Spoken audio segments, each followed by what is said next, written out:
horas, días completos, ¿ya? Es un tema muy amplio en el cual incluso hay ya la subespecialidad de cirujanos de pared, ¿no? Solamente se dedican a hacer cirugía de pared abdominal, ¿ya? Entonces, ya se imaginarán la importancia y la calidad y la cantidad de pacientes también que se puedan manejar. Es una patología relativamente frecuente en edades jóvenes y en edades adultas, ¿ya? Entonces, tenemos que, lo importante de este tema es saber, ver, hacer un diagnóstico correcto y orientar a nuestros pacientes a un tratamiento oportuno para que no llegue a una emergencia, ¿no? Una complicación de una cirugía, por ejemplo, de una eventración complicada, estrangulada, pacientes que llegan con shock séptico por una hernia inguinal estrangulada, pues puede ser algo ya más complejo y complicado. Entonces, no tratemos de llegar hasta esos extremos, ¿ya? Miren, hay muchos textos, este es el último texto que nos ha llegado hace poco, si alguien está interesado, alguien que le guste la cirugía, pues es un texto que tiene casi 450 hojas, creo, ¿no? De solamente cirugía de pared abdominal, ¿ya? Entonces, la descripción puede ser muy amplia, ¿no? Acerca del manejo de este tipo de pacientes y este tipo de patologías, ¿ya? Podemos tener escenarios muy sencillos, como la foto de la izquierda, ¿no? Que es una hernia umbilical que puede hacerse incluso con cirugía ambulatoria, con anestesia local más sedación, ¿no? Con una rápida recuperación, o poder tener una hernia inguinoescrotal bilateral, como la foto del lado derecho, ¿no? Que incluso puede requerir no solamente una cirugía, de repente un par más, ya hacer un seguimiento completo de este tipo de pacientes, ya también puede ser igual, difícil, ya. Entonces hay que tener mucho cuidado en estos tipos de pacientes que pueden ser aparentemente complejos, crónicos, decidir en qué momento entrar a operar. Acá viene mucho lo que es el riesgo-beneficio que hemos conversado en las clases iniciales, ¿no? Sobre todo en pacientes ancianos, en los cuales podemos tener este tipo de hernias grandes, crónicas, y ver si realmente la cirugía les va a ayudar o no a su calidad de vida, y las complicaciones que también se pueden dar, que hay muchas complicaciones de cirugía de pared. Entonces hay que saber eso de manera correcta, ¿ya? La parte anatómica, bueno, vamos a pasarlo, la parte más sencilla, no vamos a complicarnos mucho en esta parte, ¿ya? Pero dentro de lo importante saber y recordar que la pared abdominal, ¿ya? Es el espacio anatómico más grande que tenemos, ¿no? La cavidad abdominal cubierta por la pared abdominal.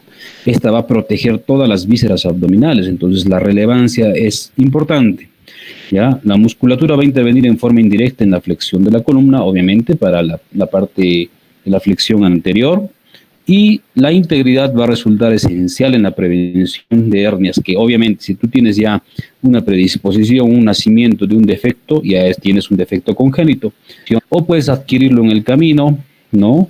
Por sobre todo exceso de peso, esfuerzo físico intenso, o por alguna mala praxis o una mala sutura de repente, ¿no? Que te puede hacer una eventración, una hernia incisional en este caso, ¿ya?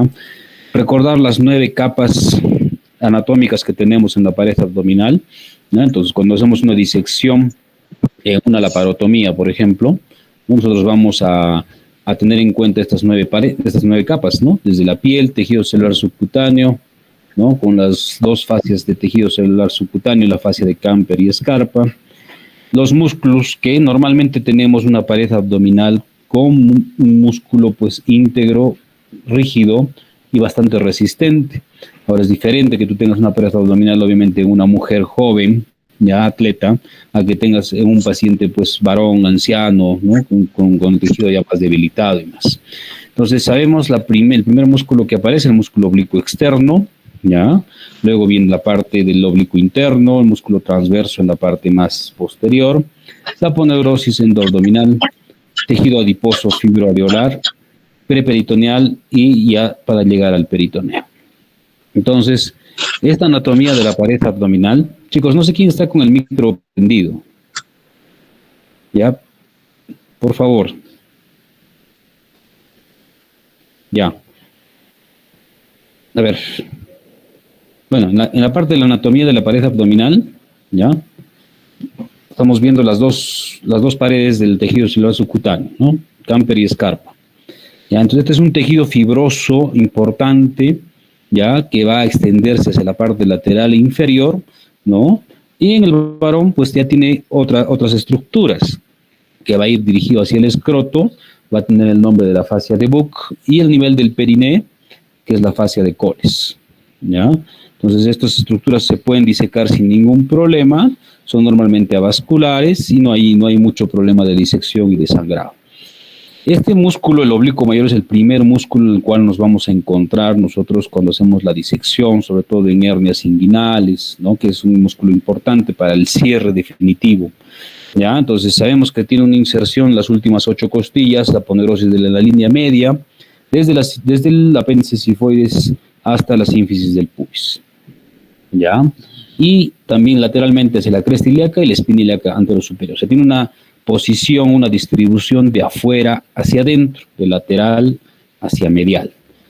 Luego viene el músculo recto abdominal, que son los dos músculos importantes en la parte media, entre el quinto y séptimo arco costal, ¿no? Unido con el apéndice sifoides hasta el pubis, estrechamente unidos en la línea media. Esta línea media, la línea alba y el músculo recto abdominal, igual son importantes en la constitución, en la defensa de la pared abdominal, en la formación desde la hernia epigástrica, hernia supraumbilical, hernia umbilical o hernia infraumbilical. ¿Ya? Entonces, tiene que haber una buena resistencia. Cuando un paciente tiene una debilidad de este músculo, tiene mucha más predisposición a la formación de defectos como hernias.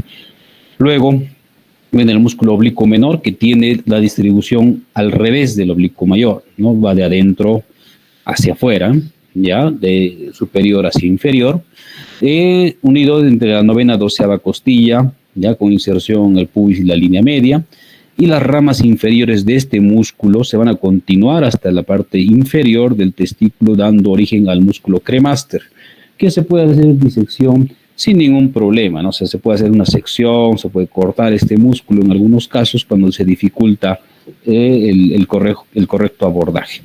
Y el último músculo, el músculo transverso, que es el más horizontal, ¿no? En la línea media a través de la aponerosis, hasta el pecten del pubis, ¿ya?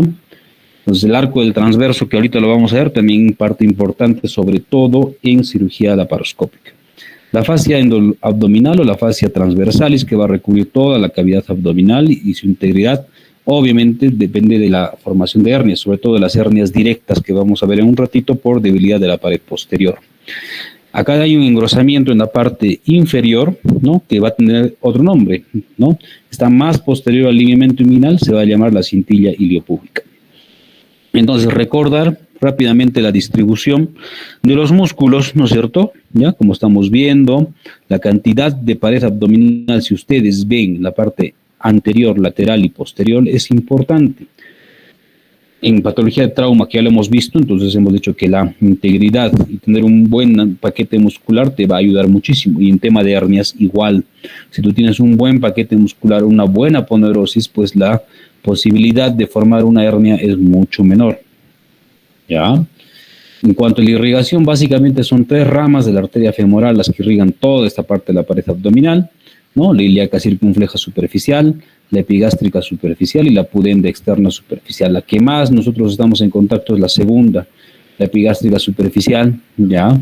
Que en algunos casos tienen otras ramitas en las cuales nosotros hacemos una ligadura, porque al momento de hacer la disección empieza a sangrar ese vasito y bueno, no te haces ningún problema en poder ligarlo, ¿no? para que te evite la contaminación de la zona, o cuando ya hay mucho sangrado, pues ya el tejido es diferente, el color es diferente, la contextura es diferente, entonces hay que evitar hasta lo mínimo el que se ensucie el campo operatorio.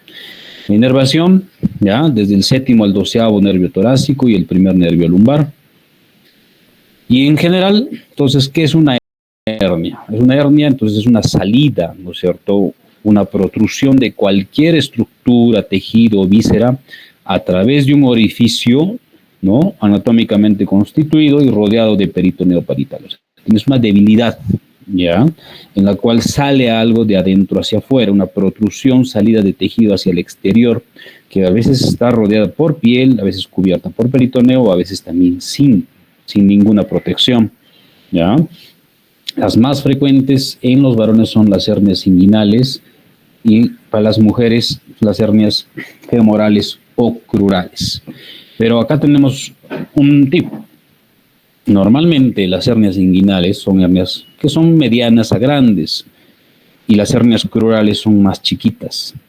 Entonces, algunos piensan que mientras la hernia sea más grande, más difícil, con más riesgo de complicación. No siempre es así, porque el defecto, mientras más chiquito sea, como en las hernias crurales, ahí hay más posibilidad de incarceración, ¿no? O sea, que se mete el tejido y ya no salga. Entonces, ahí son las más posibilidades de poder tener una hernia complicada en una hernia pequeña. Las hernias grandes normalmente son hernias más crónicas, de larga evolución, que más es el tema funcional, anatómico, estético y por dolor del paciente, ¿ya? Entonces, pero también se pueden complicar, o sea, pero si tú te pones a comparar cuál tiene más posibilidad, por ejemplo, de que te dé una obstrucción intestinal, una hernia que tiene un saco grande de unos 5 a 8, 10 centímetros, a que tenga un saco de 1 o 2, un anillo pequeño, esas tienen más posibilidad de complicarse, ¿ok? Pero en general toda hernia se tiene que operar.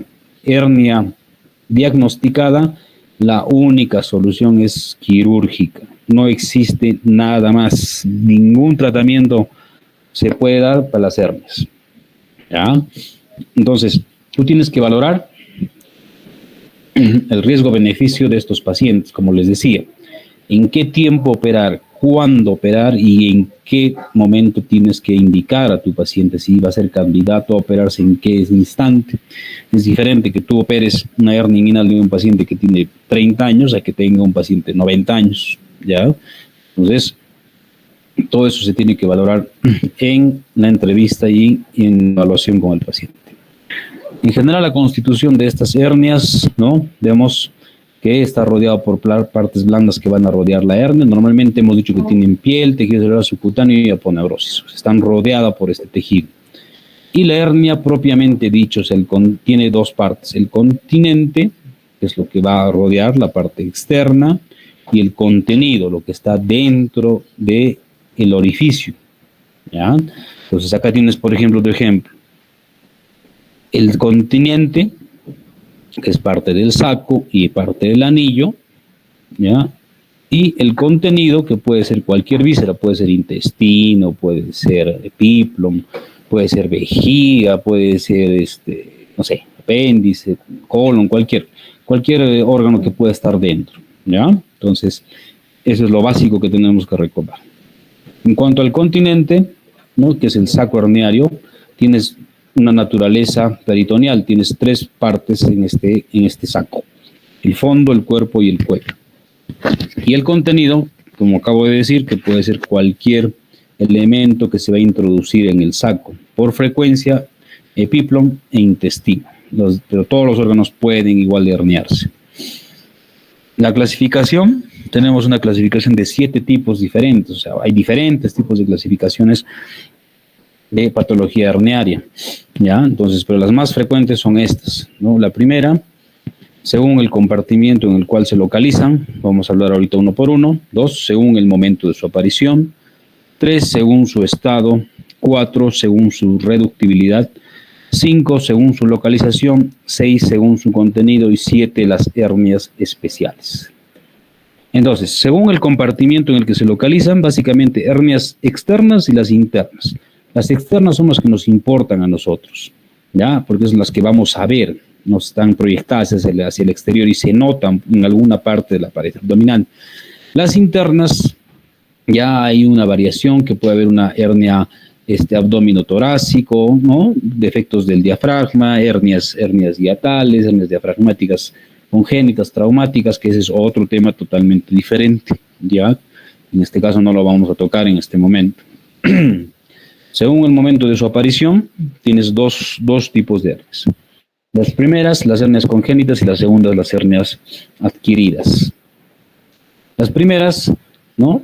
obviamente, congénitas, el paciente ya nace con esto, con este defecto. En algunos casos no se toma la importancia o pasa desapercibido, ¿no? Entonces, porque dicen, sí es un bultito que tiene, pero eso va a desaparecer, no van a decir, ¿no? Normalmente, en estos casos, cuando es un defecto muy grande, no desaparece. Hay algunos defectos que son pequeños, como las hernias umbilicales, que sí a veces tienden a la regresión o a cerrar con el crecimiento de los pacientes, ¿ya? Pero normalmente persisten en el tiempo. Es lo normal de estas hernias congénitas. Las más frecuentes son de dos tipos, la hernia umbilical y la hernia inguinal indirecta. Acá ya van a ir viendo que todas las hernias inguinales, las que dicen que es indirecta, o sea, son las más grandes normalmente y van por fuera del defecto o de los vasos, son las congénitas, ¿ya? Y las hernias adquiridas, hay defectos de la pared abdominal en los puntos más débiles predisponentes que tenemos, y las más frecuentes la hernia inguinal directa, adquirida, y la hernia crural también que es adquirida. Según el estado, tienes dos opciones, hernias simples y hernias complicadas.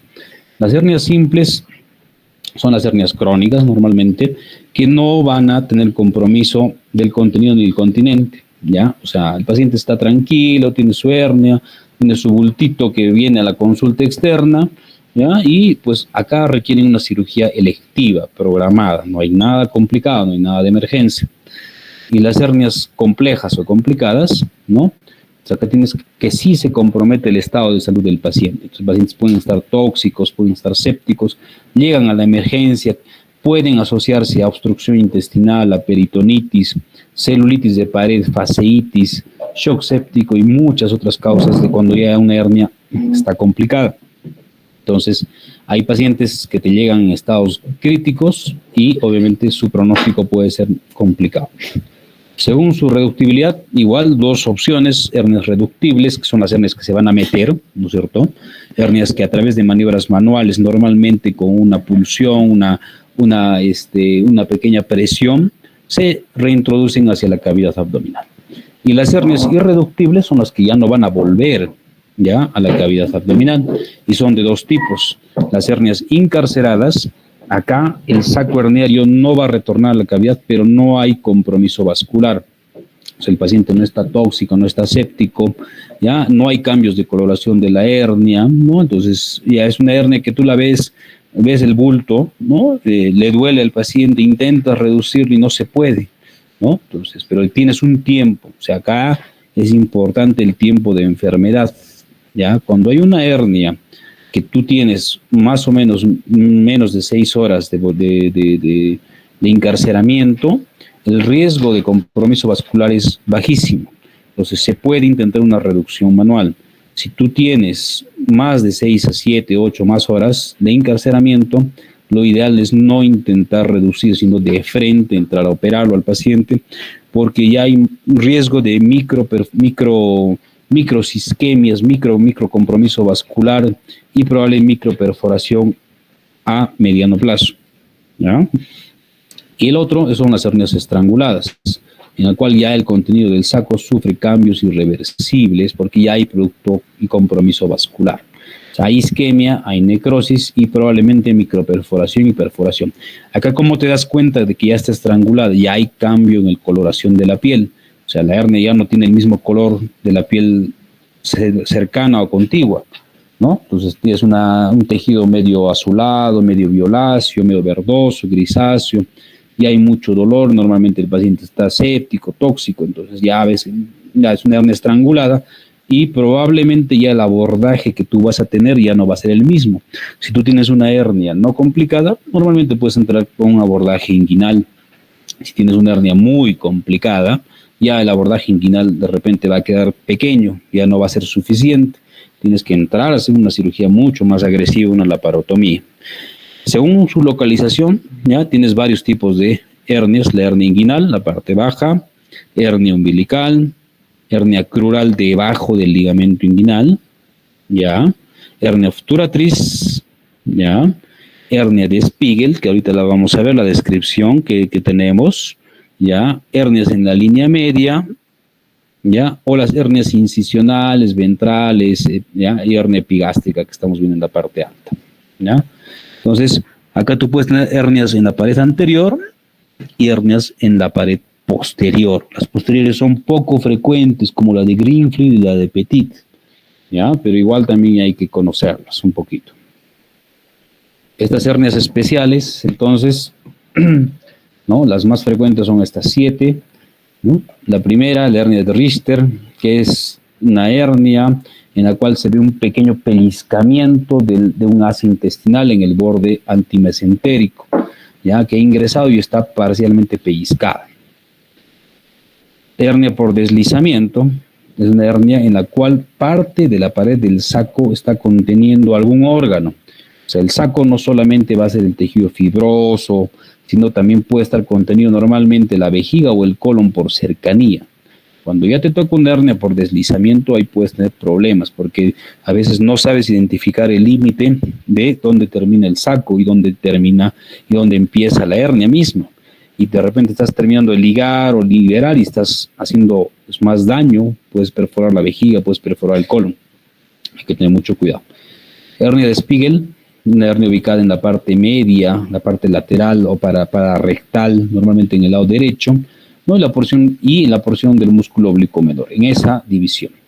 La hernia de Amiant es una hernia inguinal que contiene una apendicitis aguda. O sea, estás entrando a operar una hernia inguinal, abres el saco, lees el contenido y encuentras el apéndice complicado en esa zona. Ahora, si tú encuentras una hernia inguinal y el apéndice está sano, ya cambia el nombre, es una hernia de Garenguiot. La hernia de Littré, cuando vas a contener un divertículo de Meckel dentro del contenido del saco herniario, muy poco frecuente. Y la hernia de Petit, una hernia lumbar. Entonces acá tenemos hernia de Richter, hernia por deslizamiento, hernia de Spiegel paramediana, hernia de Garenguiot, hernia de Amiant, perdón, hernia de Garenguiot y hernia de Littré. Cuando tiene un divertículo de Meckel, eso lo vamos a ver en la patología de intestino después. En cuanto a la etiología, ¿no? Hay factores predisponentes, factores desencadenantes. Los factores predisponentes tienes 4 opciones. La herencia, que normalmente se da por persistencia del conducto peritoneo vaginal, ¿ya? Que te va a dar la formación de las hernias indirectas. El sexo, ¿no? Hemos dicho, pacientes masculinos van a tener más predisposición a una hernia inguinal y el femenino más predisposición a una hernia crural. 3. La obesidad por infiltración grasa en los tejidos musculoponeuróticos, debilitación y aumento de la presión intraabdominal transitoria, entonces también te va a dar esa predisposición. Y el embarazo, obviamente la distensión, porque hay pérdida de elasticidad, resistencia, se rompen algunas fibras musculares, se debilita la pared, normalmente en la parte umbilical los tipos de defectos que se ven con más frecuencia. Y los factores desencadenantes, 3 episodios importantes: pacientes tosedores crónicos, asmáticos, ¿no? Con fibrosis pulmonar, bronquitis que tienen mucha tos, obviamente, pues estás poniéndole mucha presión a la pared abdominal, más posibilidad de formar una hernia. Hipertrofia prostática, prostatitis también, porque le pones mucha presión al miccionar, pujan constantemente estos pacientes, y pacientes con visceromegalia, cirrosis, ascites, obstrucción intestinal, pacientes estreñidos crónicos que le ponen mucha presión intraabdominal al momento de hacer la defecación, tienes más posibilidad de debilidad de la pared posterior del abdomen. Ahora, describiendo rápidamente algunos, tenemos la hernia epigástrica, que está arriba de la línea media, encima del ombligo, tiene que estar más o menos unos 2-3 centímetros siquiera por encima del ombligo, ¿ya? Se extiende por la línea media desde el sifoides hasta 1 centímetro superior al ombligo. El anillo es completamente fibroso. Es muy raro de que haya complicación intestinal, ¿ya? O sea, rarísimo de que haya una obstrucción intestinal, una perforación intestinal por una hernia epigástrica, no da. Normalmente es el saco o está formado de un lipoma preherniario, ¿ya? Acá tenemos que hacer un diagnóstico diferencial de lipoma y de diástasis de rectos, porque tú puedes tener una tumoración justo debajo del sifoides. Entonces puede ser una hernia, puede ser lipoma o una diástasis. Entonces acá hay que sí pedir una ecografía normalmente para hacer un diagnóstico, a no ser que tú veas, ¿no? Le hagas unas maniobras especiales para detectar si es uno u otro. Porque si es lipoma, el tratamiento es diferente. No necesitas malla, simplemente sacas la tumoración. Si es diástasis de rectos, solamente se opera por tema estético. O sea, un diástasis no se debe de operar, ¿ya? O sea, tú ves que hay una separación de la línea media y sale, pues, obviamente como el bulto, ¿no? Pero eso es estético. No necesitas hacer una cirugía como la hernia, que sí se te puede complicar. Ahora, el procedimiento puede ser el mismo, también se puede hacer por cirugía laparoscópica abierta, ambos procedimientos. Y el tratamiento tienes herniorrafía o hernioplastia. Entonces, ¿cuál es la diferencia? Herniorrafía es solamente colocar puntos cuando tienes un defecto menos de 2 centímetros. Y hernioplastia ya es poner una prótesis, poner malla, cuando tienes un defecto más de 2 centímetros. Si tienes dos opciones en las hernias epigástricas, colocar preperitoneal, en el preperitoneo, que es lo mejor porque la malla no está en contacto con el exterior, ¿ya? O colocar supraponeurótica, que a veces no te da mucho campo, a veces el tejido está medio pegado, entonces no te queda otra que poner la malla encima, pero la mejor es la técnica preperitoneal. La hernia umbilical, incidencia del 2%, normalmente adquiridas, ya el segundo lugar en frecuencia después de las hernias inguinales, más frecuentes en pacientes obesos, cirróticos, ascíticos, multíparas, también en niños prematuros, pero normalmente por frecuencia se da en pacientes en edad joven, ¿no? Y la complicación más frecuente es la incarceración, cuando tienes un defecto, sí, chiquito, mediano. Cuando es algo grande, bueno, se pueden meter, pero normalmente se puede reducir el defecto. O sea, el intestino puede entrar y salir, pero cuando es algo chiquito, te puede dar esto, algo así como este paciente, miren. Y hay un cambio de coloración del tejido, la piel está más oscurecida, está necrosada, o sea, hay un asa que se ha metido, ha tenido mucho tiempo, ya, ha tenido alteración vascular y hay cambios importantes en la piel. Y termina en esto, es la foto del mismo paciente que hemos operado, ¿ya? ¿Ves? El intestino necrosado, ¿ya?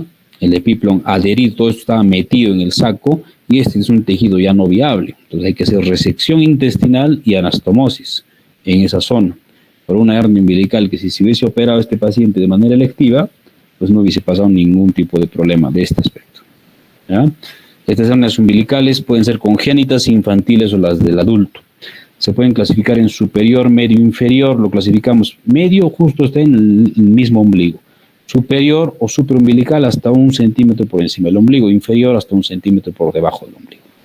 El tratamiento igualito es herniorrafía, suturar simplemente. Usamos normalmente un Vicryl 1, puntos separados con buen tejido rígido, y o hernioplastia preperitoneal y supraponeurótica, como en la epigástrica, ¿ya? La misma técnica, el tema de sutura y de fijación de malla ya es diferente, es más tema de especialidad, ¿no? Pero que más o menos sepan si un tejido es un tejido bueno, que tiene bastante resistencia, yo puedo usar un nylon 2 ceros o un nylon 1, en este caso, para fijar la malla. Y cuando el tejido está medio delgado, no también un hilo un poquito más delgado para que no se corra la malla, un 2 ceros, por ejemplo, ¿ya? En cuanto a hernias inguinales, una incidencia del 10%, mayormente las indirectas, ¿no? Las directas menos proporción, las femorales menos proporción. Factores causales ya lo hemos visto, congénitos, alteración del colágeno o aumento de la presión intraabdominal. Entonces, hay que recordar la anatomía de la hernia, ¿ya? Entonces tenemos que ver el ligamento inguinal, los vasos femorales que pasan por debajo, el conducto crural que está en la parte baja, y acá vamos a tener una estructura importantísima que son los vasos epigástricos, ¿ya? En cuanto a inervación y todo eso también es otro tema que se podría hablar muchísimo, ¿ya? Entonces acá hay un triangulito que es el triángulo de Hasselbalch, en el cual pasan las hernias inguinales directas, ¿ya? Entonces hay que recordar el canal inguinal, el orificio inguinal, que lo vamos a ver en un momento, ¿ya? Para tener una idea de cómo vamos a manejar ese tipo de pacientes. Entonces, esa anatomía inguinal tenemos que interpretarlo como un espacio, ¿no? Como un conducto, ¿no? Como una caja, algunos le dicen, ¿ya? En la cual tú tienes paredes, tienes techo, tienes pared anterior, posterior y 2 anillos, ¿ya? Entonces, hay que recordar que este conducto inguinal más o menos tiene unos 4 centímetros de longitud aproximadamente. En el adulto se va a extender desde el anillo inguinal profundo hasta el anillo inguinal superficial. Entonces, cuando hacemos una cirugía de hernia inguinal, tenemos que primeramente encontrar el anillo inguinal superficial para hacer la disección correcta. La pared anterior, ¿ya?, de este conducto inguinal está dado por el oblicuo mayor, es la primera capa que vamos a encontrar cuando abrimos, y el piso está formado por el ligamento inguinal. De lateral hacia medial hay que ver, ¿ya? La pared posterior está formada por la fascia transversalis y el músculo transverso. Los vasos epigástricos que se ven te va a dar el diagnóstico si es una hernia inguinal directa para adentro o indirecta para afuera. El techo está formado por el músculo oblicuo menor, el músculo transverso, y el piso está formado otra vez por el ligamento inguinal y la cintilla iliopúbica. Entonces, más o menos así se tiene que ver, ¿no?, el conducto inguinal, como estamos viendo, el ligamento inguinal, ¿no?, ver los vasos femorales, los vasos epigástricos inferiores, los vasos ilíacos, los músculos que estamos viendo, el tendón conjunto. Sabemos que el cordón espermático pasa, ¿no es cierto?, por el canal inguinal en el varón y el ligamento redondo en las mujeres. Entonces, normalmente las hernias son más fáciles manejables en las mujeres, ya que en los varones, que tienes que tener una disección mucho más estricta de los conductos anatómicos. En el ligamento redondo en la mujer, ya hemos dicho, el cordón espermático en el hombre, conducto deferente, 3 arterias, 3 venas, el plexo pampiniforme, que a veces tú lo ligas y te sangra porque no sabes bien dónde va alguno de los vasitos, 2 nervios y el nervio ilioinguinal.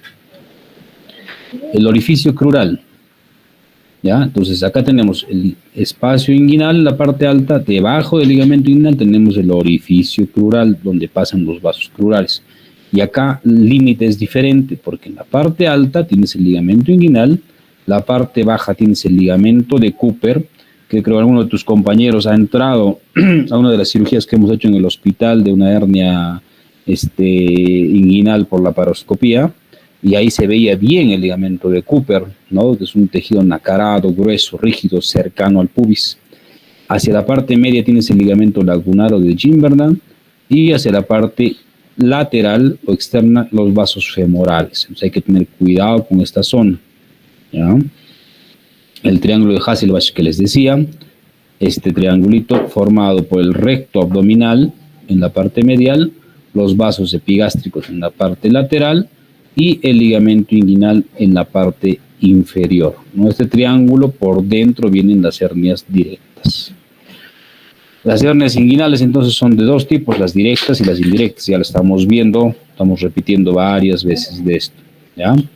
La diferencia básicamente entre una hernia inguinal indirecta, que es la más frecuente, sale, ¿no?, por el conducto inguinal externo profundo, por persistencia del conducto peritoneo vaginal, ya es más alargado, normalmente tienes un saco mucho más grande, ¿no? A veces se reducen lentamente pero con dificultad, ya se ubica por fuera, por lateral de los vasos epigástricos, más frecuente en niños y jóvenes. La hernia inguinal directa, mientras 25% del porcentaje emerge por la pared posterior del conducto. O sea, hay una debilidad de la pared posterior, estamos diciendo más frecuente en adultos mayores. Normalmente tienes un saco mucho más chiquito, una base ancha, un cuello definido, no es mucho más fácil y sencillo operar una hernia directa. Son reductibles, normalmente no se complican, ya, y se ubica por dentro de los vasos epigástricos. Y las hernias inguinales mixtas, que son llamadas también hernias en pantalón, ¿no? Es una mezcla de las dos anteriores. Entonces, para eso tenemos una clasificación especial, que es la clasificación de Nyhus, ¿ya? Nos tenemos el Nyhus tipo 1, que es una hernia inguinal indirecta con el anillo normal. El tipo 2 es una hernia inguinal indirecta, pero con el anillo dilatado. El tipo 3A es la directa. El 3B es la indirecta, pero también tienes la directa, o sea, es el mixto o en pantalón, ¿ya? Y la 3C son las hernias femorales. Y de ahí para adelante son las recidivantes o, obviamente, que están volviendo a aparecer, la 4. La 4A, ¿no es cierto?, la hernia es recurrente de la directa, la 4B es de la indirecta, la 4C de la femoral y la 4D de la mixta, ¿ya? Entonces, ahí hay una clasificación para ver el tipo de procedimiento que tú tengas que hacer. Entonces, en toda hernia tiene que haber una exploración clínica importante. Entonces, vas a encontrar una tumoración, o sea, es un bulto que el paciente te dice, no, yo tengo un bulto hace tanto tiempo, me está fastidiando, no me deja caminar, me fastidia la ropa interior, y bueno, toda la sintomatología que podemos encontrar. Dolor leve a severo, dependiendo del paciente. Acá hay una maniobra que se llama la maniobra del Andívar, solo para hernias reductibles, que es esta. Entonces tú ubicas el anillo inguinal superficial y le pides al paciente que puje, ¿ya? Entonces esto te va a decir si es una hernia directa o indirecta. Si aparece el saco por la pared posterior y no por el anillo inguinal, es una hernia inguinal directa, o sea, es porque estás tú haciéndole pujar al paciente. Hay una debilidad de la pared posterior, entonces confirmas que es una hernia inguinal directa. Si el saco no se presenta, entonces hay debilidad y está saliendo el defecto por el saco herniario, entonces es una hernia inguinal indirecta. Algunos lo hacen, algunos no, porque igual el tratamiento va a ser lo mismo, ¿no? Y más que todo el diagnóstico se hace intraoperatoriamente, ¿no? Pero igual pueden saberlo un poco. Diagnósticos diferenciales de tumoraciones inguinales hay muchos, ¿ya? Como adenopatías, linfogranuloma venéreo, pie de atleta, lipomas, criptorquidia. Muchas veces nos ha tocado eso, el paciente con una hernia, estás entrando a operar y encuentras en esa zona del testículo, ¿no? Que no ha descendido correctamente. Hidrocele en hernias inguinoescrotales muy grandes, también puedes tener hidrocele de la mano, y hay que hacer el tratamiento de los dos. Varicocele, quiste de cordón espermático y muchas otras más. Entonces, los principios del tratamiento quirúrgico de toda hernia tiene 3 factores o 3 pilares importantes. 1, reducir el contenido del saco herniario, o sea, tienes que volverlo a su posición. 2, cerrar el defecto de la pared abdominal, ya, lo más anatómico posible. Y 3, restaurar la anatomía inguinal, ya. Entonces, reduces el defecto, cierras el defecto y tienes que restaurar a lo mejor o a lo más anatómico posible.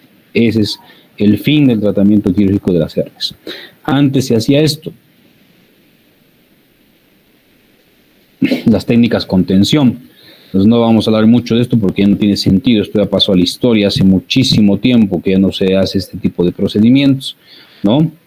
La técnica de Bassini, cuando hacías reparo del ligamento inguinal, o sea, hacías como plicatura sobre el mismo ligamento inguinal, ¿no? Y era algo bien rígido. La técnica de Schuldeis, la aplicatura anatómica de los 3 puntos básicos que se usa ahorita en la técnica de Lichtenstein. La técnica de McVeigh, un reparo del ligamento de Cooper. Entonces, ¿qué pasaba con estas técnicas con tensión? Tú ponías mucho punto y mucha tensión, había mucho dolor y el paciente tenía casi siempre recidivo, o sea, volvía a aparecer el defecto o algún pequeño esfuerzo porque no contenías el defecto de manera correcta, ¿ya? Entonces, básicamente para nombrar, no es necesario que lo sepamos, no nos importa en este momento. Y las técnicas quirúrgicas, las que se hacen actualmente, sí son estas, ¿no? La sin tensión. Una buena técnica correcta con prótesis tiene que darse siempre. Toda hernia diagnosticada tiene que ser operada y siempre colocar una malla. Y hay diferentes tipos de mallas. Puede hacer un reparo anterior, que es la técnica más frecuente, es esta, la técnica de Lichtenstein. Un reparo anterior también, que es la técnica de Rutkopf. La diferencia entre una y otra, para que más o menos sepan, que la Lichtenstein tienes que poner una malla estirada, plana. Y la Rutkopf pones una malla en forma de cono, ¿ya? Yo no uso mucho la Rutkopf, a no ser en algunos crurales, pero en otras, en las inguinales, no me parece una buena técnica porque causa mucho dolor en estos pacientes, hemos visto, ¿ya? Luego, puedes usar hernioplastia preperitoneal con malla, ¿ya? Esto ya no es un abordaje anterior, estos ya son abordajes posteriores, preperitoneales, ¿ya? La técnica de Nyhus, que se hace prácticamente como una cirugía de apéndice, pero un poquito más baja, el corte. Hernioplastia preperitoneal bilateral, la técnica de Stopa, igualito en hernias inguinales bilaterales. Y ahora hay muchas otras técnicas. La hernioplastia retrorectal RIPS, hay la E-RIPS, ETAF, la Stopa ampliada, ¿no? Hay técnicas que han creado hace poco, ¿no? Incluso que se hace por cirugía laparoscópica, que es un tema totalmente amplio. Bueno, la técnica de Lichtenstein, ¿no? Básicamente lo que tienen que saber que es la primera técnica que antes se inició, se hacía solamente con anestesia local más sedación, ¿ya? hay varias formas de incisión. La incisión transversa, ¿no es cierto? Una incisión oblicua. Algunos incluso lo hacen casi vertical. No me gusta mucho a mí porque identificar el anillo inguinal superficial es más dificultoso que cuando haces una transversa o casi horizontal, un poquito oblicua, me parece mucho mejor.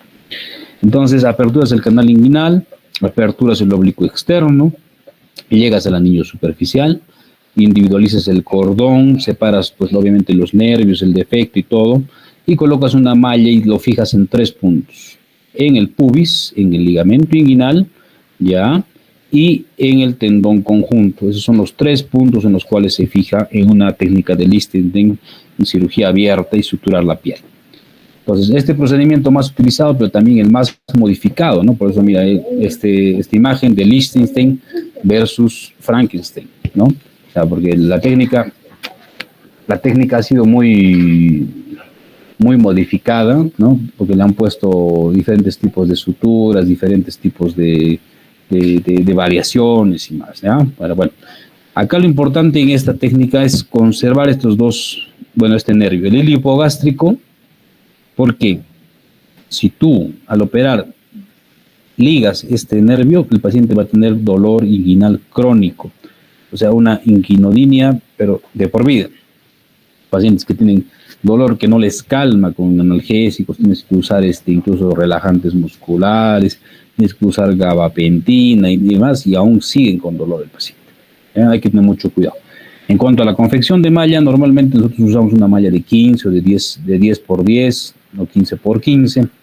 Y hay varias formas de corte, ¿ya? Esta es prácticamente técnica quirúrgica. Nosotros para hacer un corte de una hernia inguinal manejamos en esta forma, ¿no? Prácticamente como un rectángulo, bordeamos, o sea, recortamos los bordes, hacemos un cortecito chiquito en la parte, en la parte medial y dividimos 2/3 y 1/3 para fijarlo hacia el pubis, ¿ya? Bueno, las modificaciones, tipo de malla, tipo de suturas y demás que podemos manejar, ¿ya? Entonces, la malla fijamos en los 3 puntos importantes, como en el pubis, ligamento inguinal y en el tendón conjunto. En el pubis es el punto más importante donde el cual tenemos que poner el primer punto, porque si ese punto está bueno, probablemente la malla no se va a mover, ¿ya? Luego puntos continuos en el nivel del ligamento inguinal y puntos separados a nivel del tendón conjunto, ¿ya? Las otras técnicas, la técnica de Knight es preperitoneal, ¿ya? Que se puede dar o se puede hacer en hernias recidivadas, en hernias grandes. Acá el objetivo es reducción del saco y colocar el punto a nivel del Cooper, o sea, tenemos que ubicar el ligamento de Cooper.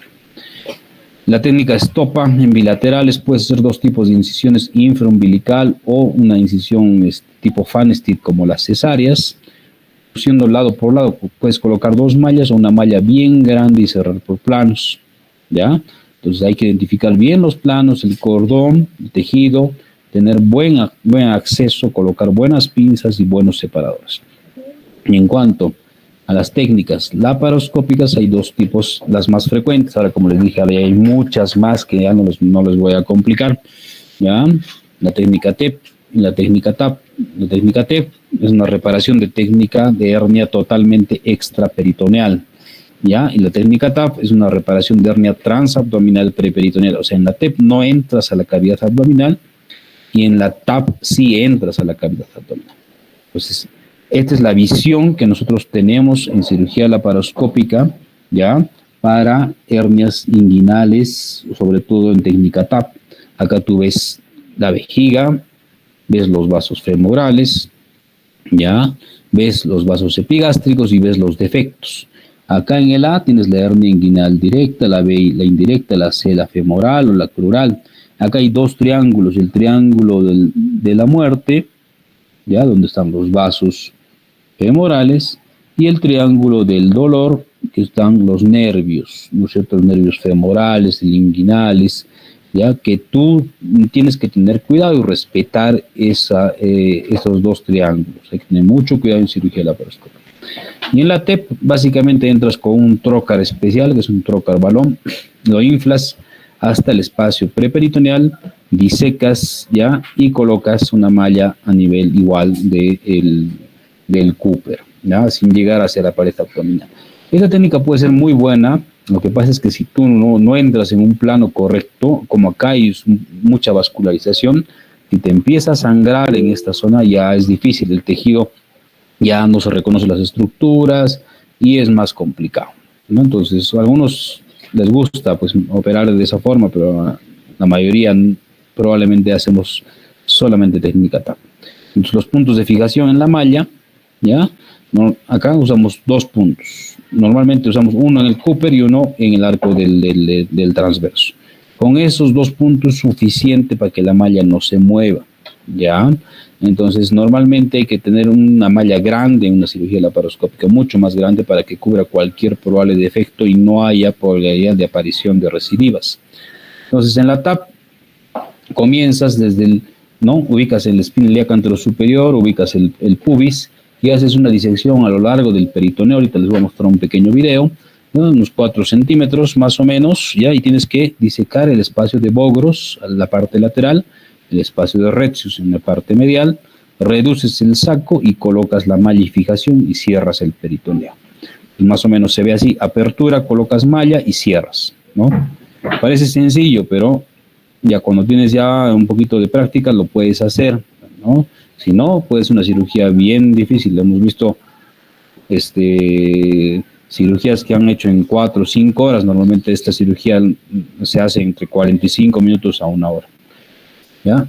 Los tipos de mallas son 2 tipos básicamente. Las biológicas, como el lado derecho, esas son mallas absorbibles, a mallas de contacto visceral. Son mallas especiales, pero más caras. Normalmente una malla de unos 15 por 15 está en promedio entre 3.000 a 4.000 soles. Y estas mallas de polipropileno, ¿ya? Que son mallas comunes, que en promedio una de 15 por 15 te cuesta unos 100, 150 soles, ¿ya?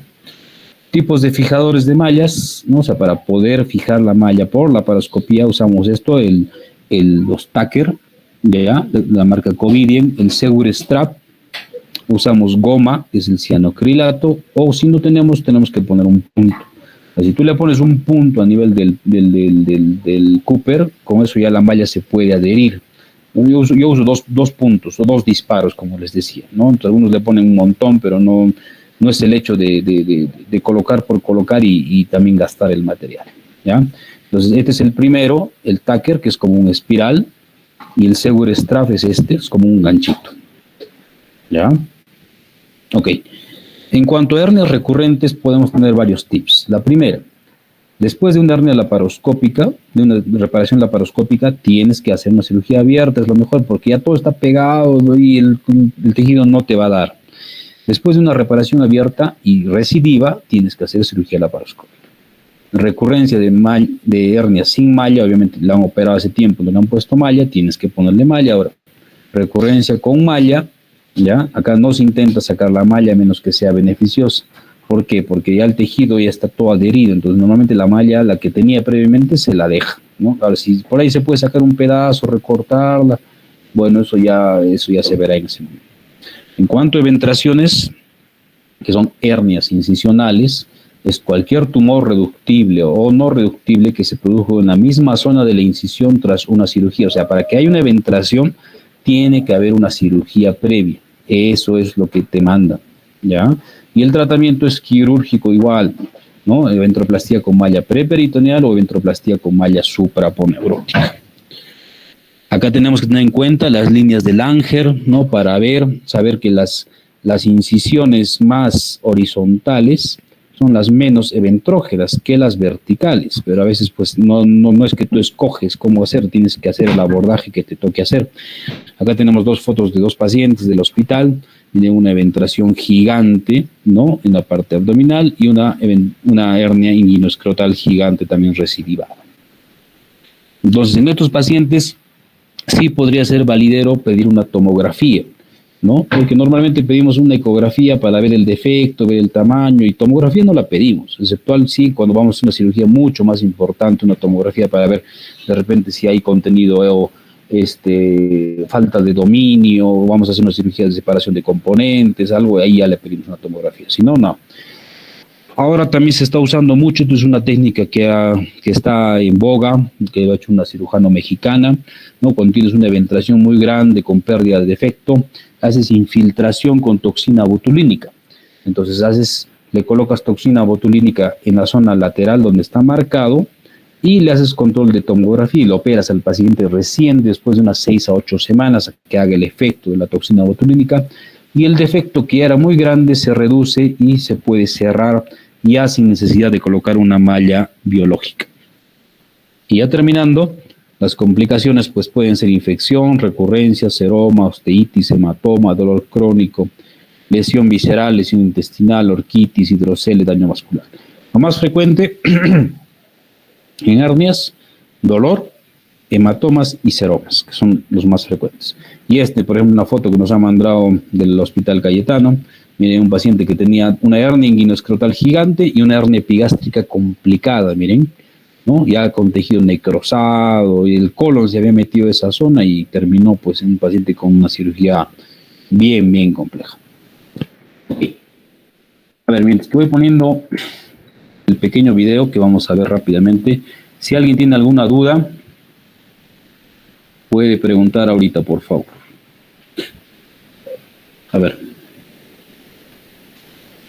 ¿Alguna duda de esto, chicos?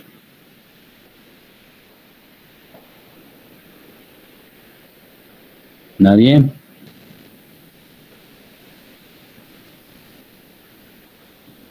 A ver, voy a poner este pequeño videito un ratito de una hernia laparoscópica para que más o menos puedan entender un poco más dónde está. Vamos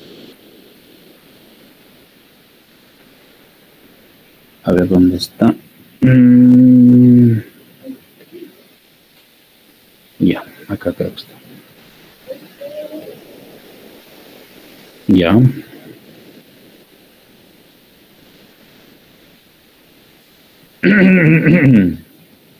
Me avisa si se logra ver la imagen.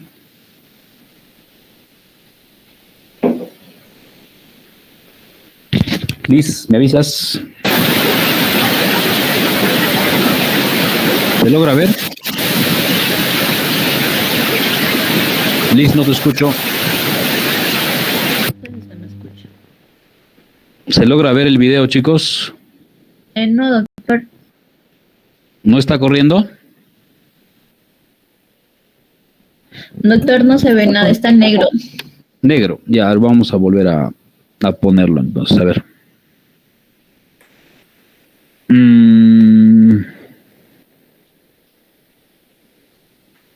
A ver, un segundo, ya.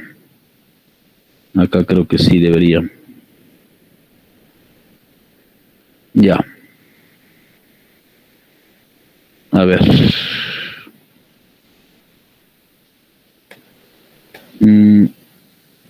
Ay, caray, ¿qué pasó? Ya.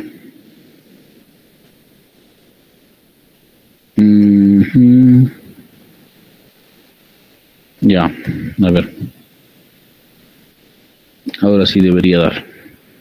Ya. ¿Me avisan si se ve?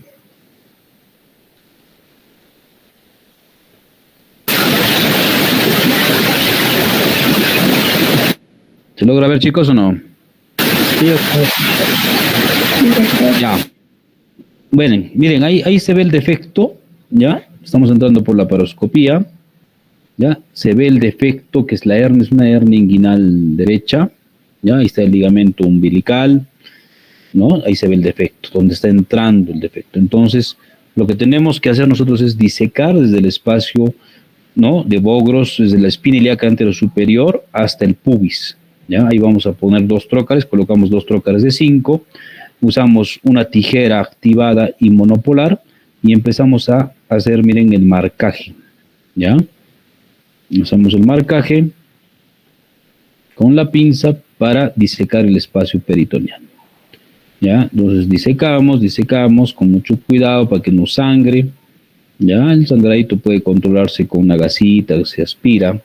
Tienes el espacio disecado y luego tienes que reducir la hernia, que está el defecto, que está el hueco, la hernia, el saco tiene que caer hacia la parte baja. ¿Ya?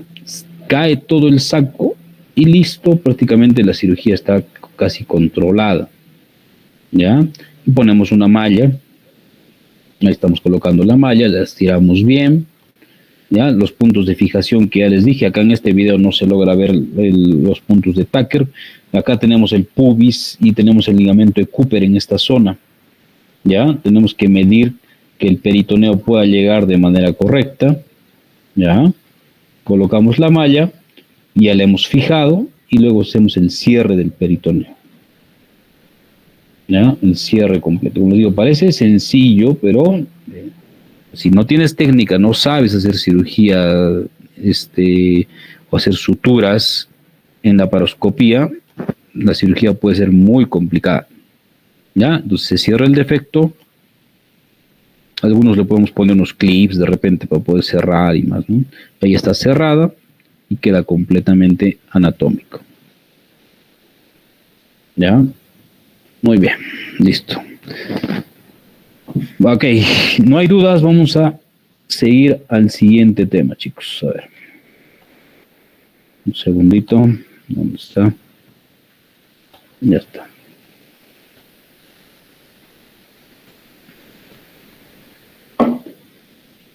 Ya. Segundo tema.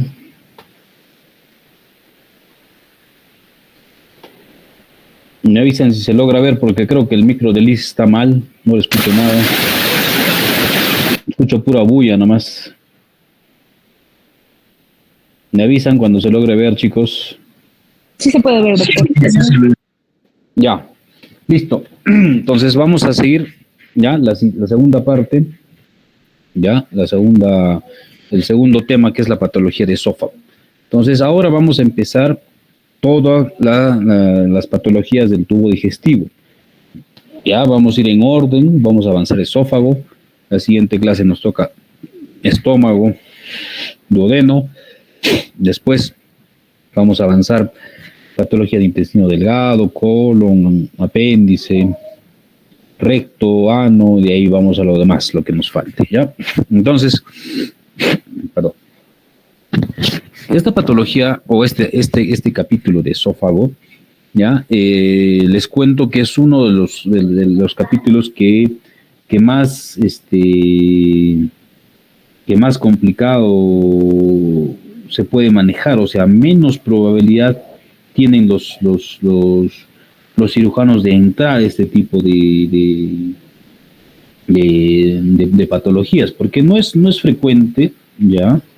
Y los que lo hacen, pues lo hacen ya con pacientes ya bien crónicos, bien estudiados, porque la mayoría de los pacientes con patología de esófago llegan siempre primero al gastroenterólogo, ¿ya? O sea, llegan al gastroenterólogo y recién cuando ya ven que no se puede hacer más, lo pasan al cirujano y ya de repente ya pasa mucho tiempo, pacientes crónicos, a veces complicados.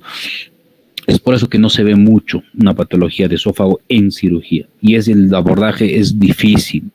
Ya son patologías complicadas que podemos tener. ¿Ya? Ok. Entonces, en el esófago, sabemos de que es un órgano en forma de tubo que se dirige desde la faringe hasta el estómago, que va a conducir el bolo alimenticio y que tiene su propio peristaltismo. ¿Ya? Tienes las tres porciones, ¿no? Los tres segmentos, el esófago cervical, el esófago torácico y el esófago abdominal. Tiene una longitud más o menos de 27 centímetros en promedio, 2 centímetros de diámetro y ubicado en el mediastino posterior. Los tres estrechamientos importantes que tienes a nivel del cricoides, a nivel torácico medio y a nivel del diafragma. El primero está a la altura de la C6, el segundo a nivel del arco aórtico del bronquio izquierdo, a nivel del T4 y el tercero a nivel del T10. El esfínter esofágico superior, el alto, no es un verdadero esfínter, como saben, está formado por un músculo estriado, tiene unos 2 a 4 centímetros de longitud, formado por músculo cricofaringeo, el músculo constrictor inferior de la faringe, y acá tiene lo importante, una presión alta, tiene una presión entre 30 a 142 milímetros de mercurio, ¿ya? La función de este esfínter es evitar la distensión del esófago durante la respiración y va a proteger la tráquea frente al reflujo.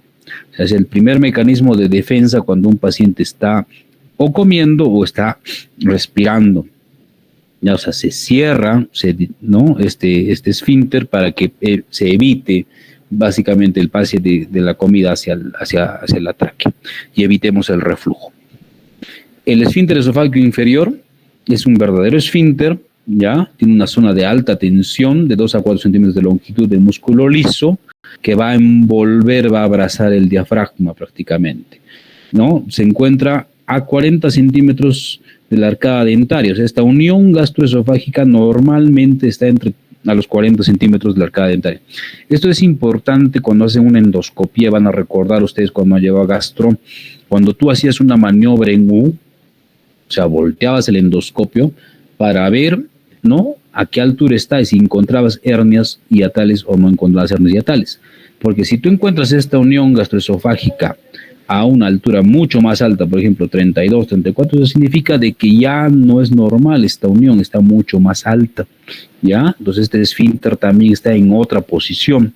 Acá este esfínter va a constar de músculo circular, ¿ya?, que tiene buena tensión, pero la presión es más baja, entre 14 a 34 milímetros de mercurio, y la función, que es el principal componente de barrera antirreflujo. O sea, acá obviamente vemos que el reflujo, el ácido gástrico, el jugo gástrico, para que suba a esa zona, se evite, tienes que tener una buena presión, un esfínter competente, un esfínter claro, ¿no?, para que no te produzca ningún tipo de patología esofágica por reflujo gástrico.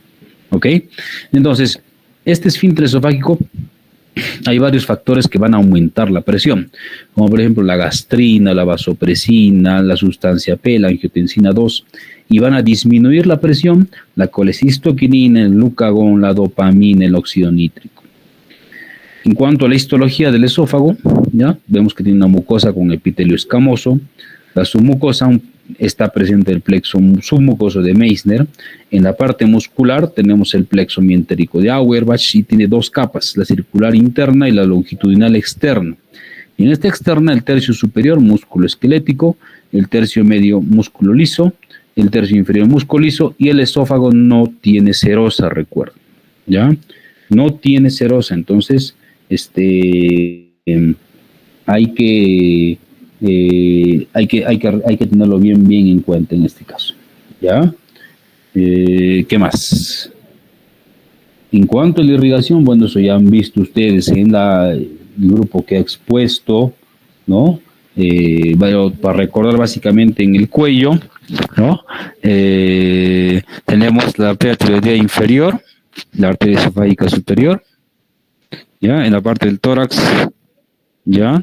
Tenemos las arterias esofágicas medias, ¿ya? Tenemos las arterias intercostales y en la parte del abdomen, la parte inferior, ¿ya? Tenemos las arterias esofágicas inferiores, la arteria gástrica izquierda, la rama de la arteria gástrica izquierda, que es importante en la parte inferior del esófago. Drenaje venoso, en el cuello las venas tiroideas inferiores, en el tórax las venas bronquiales, sistemáticos, venas diafragmáticas superiores, y en el abdomen tenemos las venas esofágicas inferiores que van a drenar a la vena gástrica izquierda. En cuanto a la inervación, tenemos 2 ramas importantes, el tronco simpático y el tronco parasimpático, que van a ser los nervios vagos, ¿no? El vago derecho que va por posterior, el vago izquierdo que va por anterior. Anomalías congénitas que vamos a ver en todos los órganos que vamos a ver para adelante, ¿no? Tenemos la atresia esofágica, puede haber estenosis esofágica, ¿ya?, que se manifiesta en pacientes pediátricos más que todo, ¿no? Pacientes que no pueden deglutir la leche, tienen vómitos, no pasa una sonda, hay distensión abdominal, hay mucha cialorrea, ¿ya? Se ven fístulas traqueoesofágicas, pacientes que hacen neumonías a repetición, membranas y anillos, duplicaciones, divertículos, esófago corto, acalasia y en pacientes mayores, ¿no? Entonces, hay muchas posibilidades de anomalías congénitas que lo ven los cirujanos pediatras. La hernia hiatal y reflujo gastroesofágico, ¿ya? Son dos patologías diferentes, pero que van de la mano en algunos casos. O sea, tú puedes tener una hernia tal sin reflujo o puedes tener reflujo sin hernia. Pero lo normalmente pasa es que tienes una hernia y ya condiciona, predispone a un reflujo gastroesofágico. El tratamiento, que lo vamos a ver en un rato, y vamos a ver un pequeño video también por partes de este tipo de patología. Aquí es importante, ¿no?, saber la unión gastroesofágica, encontrar la unión gastroesofágica, la línea Z, o sea, ver el cambio de epitelio que vamos a tener en esta zona para las patologías. Ya las patologías que han visto en gastro ustedes no las vamos a tratar, nosotros no las vemos, esófago de Barrett y otras cosas, no. O sea, vamos a ir de frente a lo que nosotros queremos, que es la parte quirúrgica. Pero hay que recordar, obviamente, la unión, ¿no es cierto?, entre el cardias, la línea Z y el diafragma. Entonces, este espacio es el más importante para la formación de reflujo gastroesofágico. La apertura esofágica, los músculos que estamos viendo, los ligamentos, el ángulo de His, ¿no?, que tienes que tener una angulación importante que te maneje bien este tipo de patologías. No hay estudios especiales en los cuales los vamos a nombrar un rato para ver qué tipo de procedimientos se les puede hacer a estos pacientes. Entonces, la enfermedad por reflujo gastroesofágico, esto lo han visto ustedes en gastro, hay muchísimo de esto que se puede hablar también en la parte médica, ¿ya? Entonces, es un movimiento retrógrado a través del esfínter esofágico inferior, del contenido gástrico al esófago, o sea, lo que se llama el reflujo, ¿no? La vinagrera, la acidez que viene, la comida sube hacia el pecho, el paciente te dice eso, ¿no? Te refiere eso. Y la etiología, ¿no?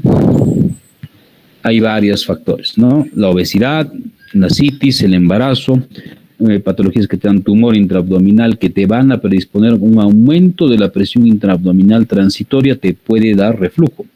Otras patologías como esclerodermia, CRES, antecedentes quirúrgicos de esófago que no ha sido correcto, hernia hiatales, ¿ya? El abuso de tabaco, de alcohol, de medicamentos también te pueden dar reflujo. En cuanto a la fisiopatología, rápidamente hay tres factores. Uno, que el esfínter esofágico inferior, su falla se detecta cuando encuentras presiones mucho más bajas, ¿ya? La depuración esofágica está determinada por la fuerza, la gravedad, la salivación y el anclaje del esófago distal en el abdomen, y alteraciones en el reservorio gástrico por dilatación gástrica, por aumento de la presión intragástrica, por retardo del vaciamiento gástrico o por aumento de la secreción de ácido gástrico. Entonces, hernia hiatal estamos diciendo que no es sinónimo de reflujo, pero normalmente van de la mano, ¿ya? Entonces acá tú tienes, por ejemplo, reflujo precoz y puedes tener una hernia grande sin reflujo, ¿no? O una alteración del diafragma, un deslizamiento importante del fondo gástrico hacia la parte torácica y de repente el paciente no tiene reflujo, ¿ya? Bueno, ¿qué van a favorecer el reflujo? Las bebidas alcohólicas, el café, el tabaco, el té. ¿Qué van a irritar la mucosa esofágica? El chocolate, tomate, cítricos, menta, ajo, vinagre, café. ¿Qué va a disminuir la tonicidad del esfínter esofágico inferior? La grasa, los fritos, la menta, las bebidas gaseosas, bebidas alcohólicas. O sea, todo esto prácticamente tenemos que evitar en los pacientes que tienen reflujo. O sea, el primer tratamiento de un reflujo gastroesofágico es esto: medidas médicas, conservadoras, manejo de alteración o cambio del hábito alimentario. Eso es importantísimo en estos pacientes. O sea, tú le tienes que decir, no va a consumir nada de estas cosas porque si no te va a empeorar el reflujo. ¿Qué cosas más medidas? Que el paciente, por ejemplo, coma su última ingesta alimentaria mínimamente 30 minutos o 1 hora antes de que se acueste. Que duerma del lado izquierdo, que duerma con la cabecera levantada. O sea, todas esas cositas te va a ayudar. Ya, la clínica de estos pacientes va a haber regurgitación, ¿no? Pirosis, dolor retroesternal, quemazón, ya, eruptos constantes, disfonía, pacientes que hacen broncoespasmo, neumonías, broncoaspiraciones a repetición, en pacientes mayores de edad se ve bastante eso. El diagnóstico, no, obviamente que es una endoscopía siempre, esofagograma con bario, manometría, impedancia, pero el gol estándar es la pH-metría en 24 horas. Ya, para detectar a un paciente que tiene enfermedad por reflujo gastroesofágico. Acá ya vamos a recordar, ya lo han visto ustedes seguramente, hay dos tipos de clasificaciones para ver el tema de esofagitis. La primera es la clasificación de Savary y Miller. El tipo 1 tienes erosiones únicas o múltiples que afectan solo un pliegue longitudinal. El tipo 2 hay múltiples erosiones no circunferenciales que van a afectar más de un pliegue longitudinal. El tipo 3 son erosiones circunferenciales. El tipo 4 son lesiones crónicas, ulceradas, con estenosis o acortamiento. Y el tipo 5 ya es el esófago de Barrett. Hay un Barrett largo, Barrett corto, ese es otro tipo de tema que no vamos a tocarlo nosotros. Y la clasificación de Los Ángeles, igual, el grado A es 1 o más erosiones o menor de 5 milímetros de longitud que se extienden entre los extremos superiores de los pliegues de la mucosa. El grado B, 1 o más erosiones más de 5 milímetros, pero que no se continúan entre los extremos superiores de los pliegues.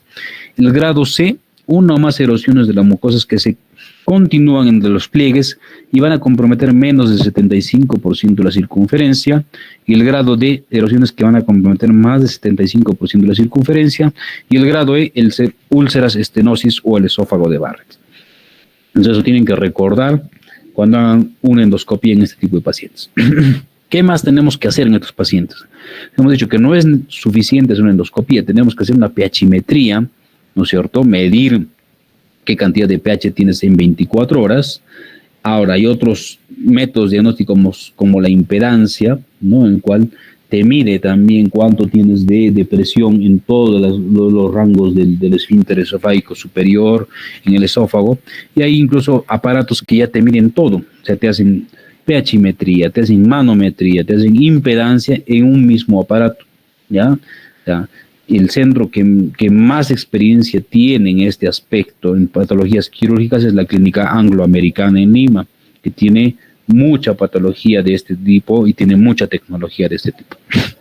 Bueno, el tratamiento médico, ya hemos dicho, bajar de peso, no alcohol, no tabaco, elevar la cabecera, decúbito lateral izquierdo, antiácidos, bloqueantes H2, IBP y todo lo que ustedes ya conocen. El tratamiento quirúrgico, que es lo que más nos compete, va a estar indicado en quién. En pacientes que no tengan respuesta al tratamiento médico, idealmente pacientes jóvenes, paciente adulto, operarlo no van bien estos pacientes. Recidivas frecuentes, que tengan episodios graves de broncoespasmo, broncoaspiración, laringitis grave, estenosis esofágica, sangrados y demás complicaciones, ya el paciente va a tratamiento quirúrgico. El tratamiento médico ya va a ser más paliativo, o sea, no le va a ayudar al definitivo. Hay muchas técnicas, ya, que lo vamos a nombrar básicamente las tres importantes: la técnica de fundoplicatura de Nissen, ya, la de Hill, la de Dor y la de Toupet. Tenemos la primera, que es la fundoplicatura de Dor o Hill. Fundoplicatura parcial anterior de Dor, que es 180 grados, o sea, hacemos una disección en toda fundoplicatura, para que más o menos me entiendan. Hay que liberar los últimos 3 vasos cortos, ¿ya? Para que el fondo gástrico esté libre, ¿ya? Ubicas el pilar derecho, el pilar izquierdo, y tienes que pasar por vía anterior al esófago. Pasas por anterior y le colocas unos puntos. Ya, es una fundoplicadura de 180 grados, anterior o de Dor. La siguiente es una fundoplicatura de Toupet, que es posterior. Ya, entonces acá ya no pasas por delante, pasas por detrás, ya, el fondo gástrico.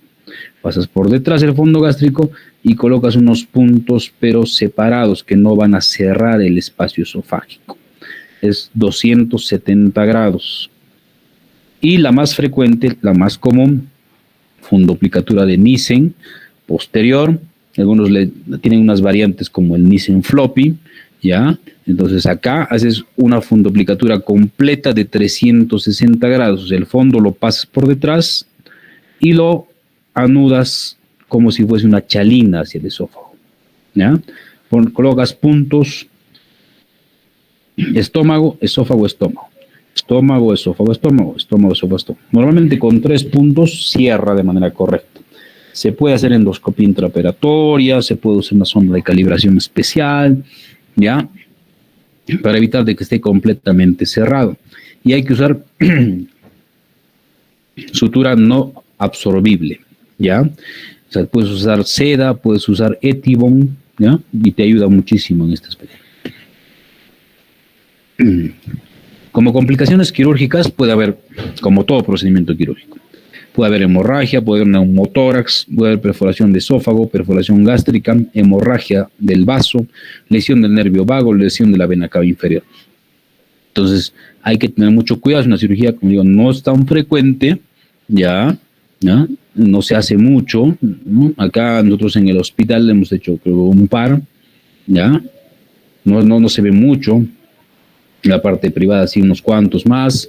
El hospital que sí tiene buena casuística de este tipo de cirugías es el Hospital Almenara, ¿no? Que manejan bastante esto en el área de cirugía de esófago-estómago. ¿Ya?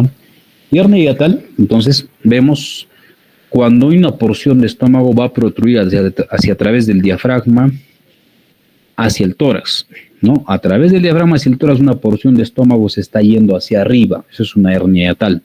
Hay 3 tipos de hernias hiatales. La tipo 1 por deslizamiento, la tipo 2 paraesofágica y la tipo 3 mixta. Entonces, acá tú tienes que ver de manera normal. Este es un hiato normal. Una endoscopía que hemos hecho, ¿no? Con el gastroenterólogo que trabajamos nosotros. Entonces siempre vemos esto. Hacemos una maniobra en U, que el hiato esté totalmente cerrado. Entonces acá no hay hernia hiatal, poca posibilidad de reflujo gastroesofágico. Pero puedes encontrar otras variantes. Entonces la tipo 1, la hernia 1 por deslizamiento, la tipo 2, la paraesofágica y la tipo 3 mixta. Cada uno tiene una forma de presentación diferente, un diagnóstico diferente y probablemente un diagnóstico también parcialmente diferente. Entonces tú puedes hacer diagnóstico endoscópico o diagnóstico radiográfico. Entonces tú pides una radiografía, imagínate, ves que todo el estómago está metido en el tórax, ya es una hernia hiatal.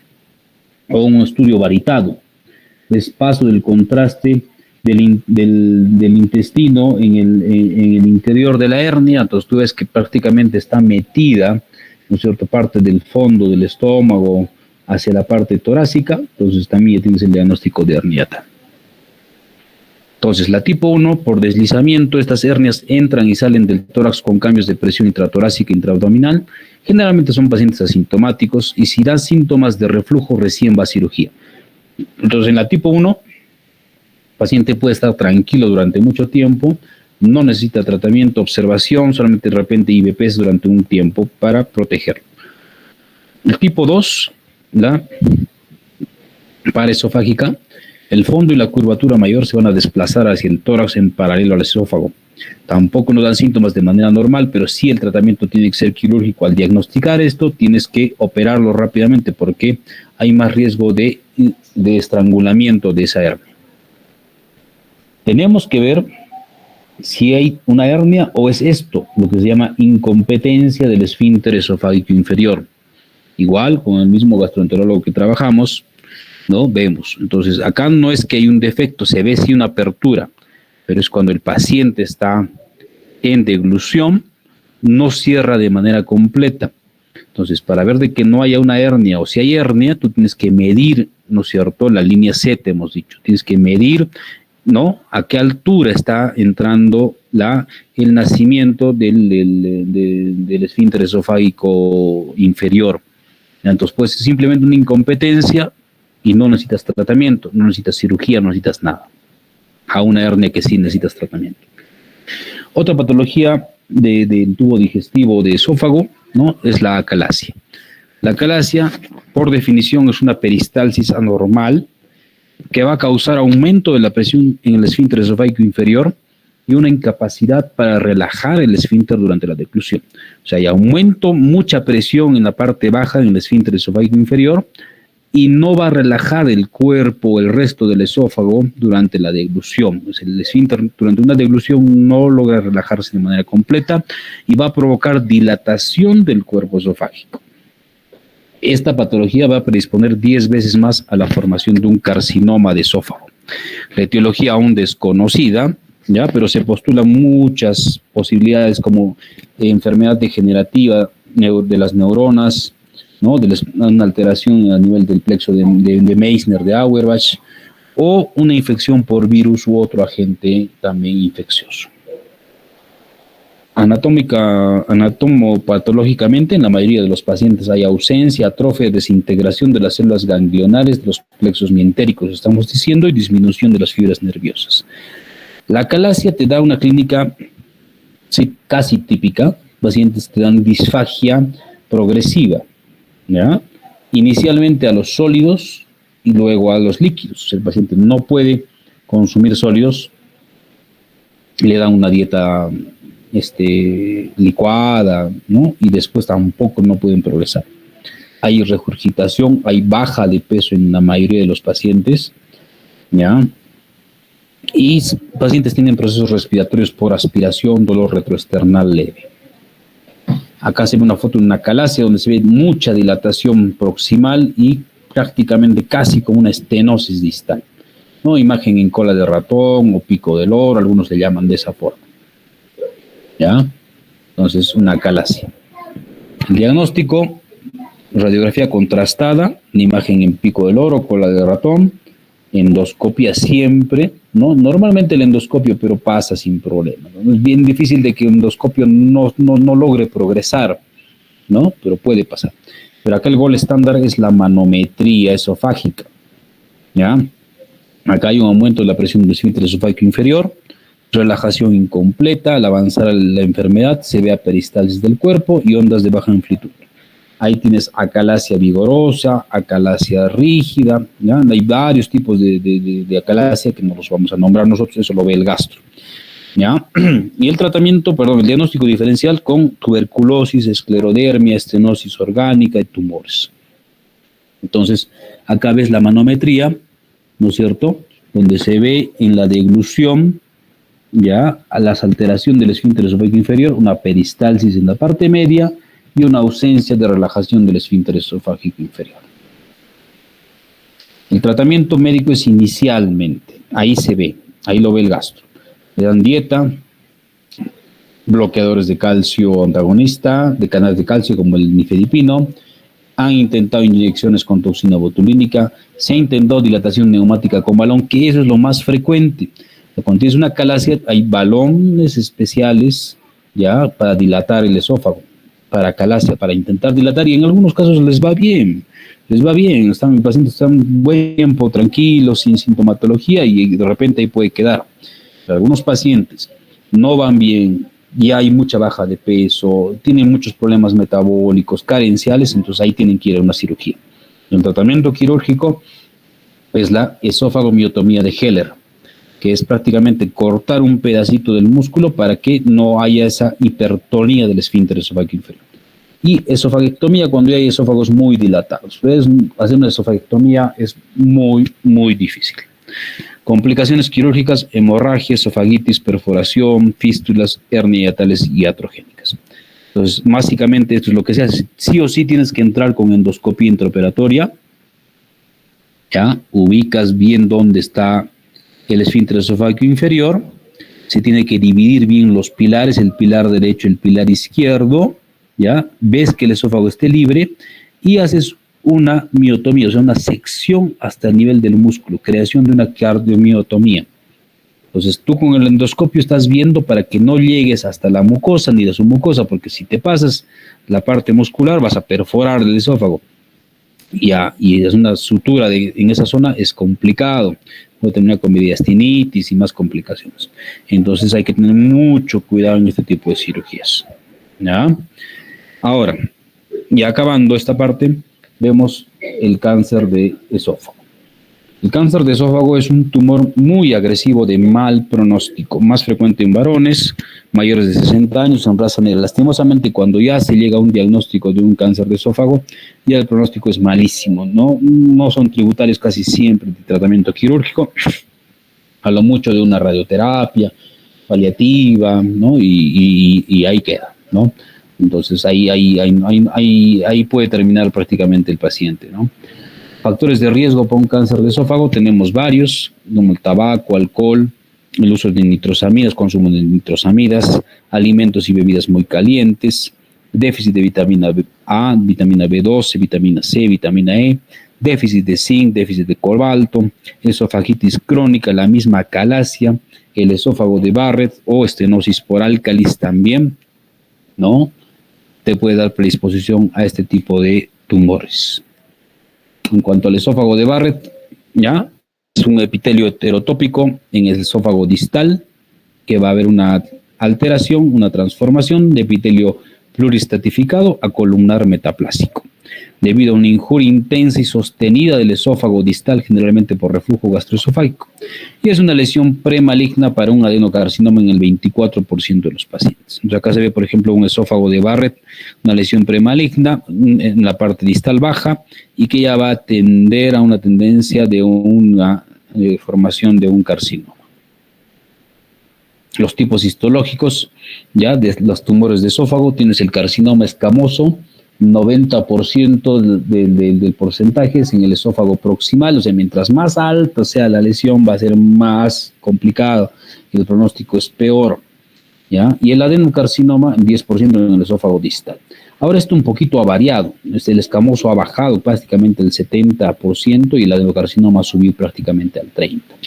El carcinoma mucoepidermoide es raro, ¿ya? Entonces, en la mayoría de tus pacientes con tumores de esófago está localizado a nivel del tercio medio, un 50% de los pacientes, ¿ya? Entonces, más abajo, o sea, se puede manejar incluso como si fuese un cáncer gástrico, ¿ya? Ahora hay una clasificación especial, que es la clasificación de Ivor Lewis para tumores de la unión esófago-gástrica. Ya es un tema totalmente de especialidad, incluso de cirugía oncológica, ¿ya? Pero más o menos para que ustedes puedan saber un poquito más, ¿ya? Y la clínica de estos pacientes con tumoraciones, pues hay disfagia, hay pérdida de peso, hay dolor torácico, hay síntomas respiratorios frecuentes, sangrados, sensación de tumoración en el cuello cuando ya es algo mucho más avanzado. El diagnóstico, endoscopia y biopsia. Todo tumor del aparato digestivo tiene que tener una biopsia. Para entrar a sala, idealmente un diagnóstico patológico. Todos los tumores del abdomen deberían tener una biopsia preoperatoria, exceptuando el cáncer de páncreas, que lo vamos a ver mucho más adelante, ¿ya?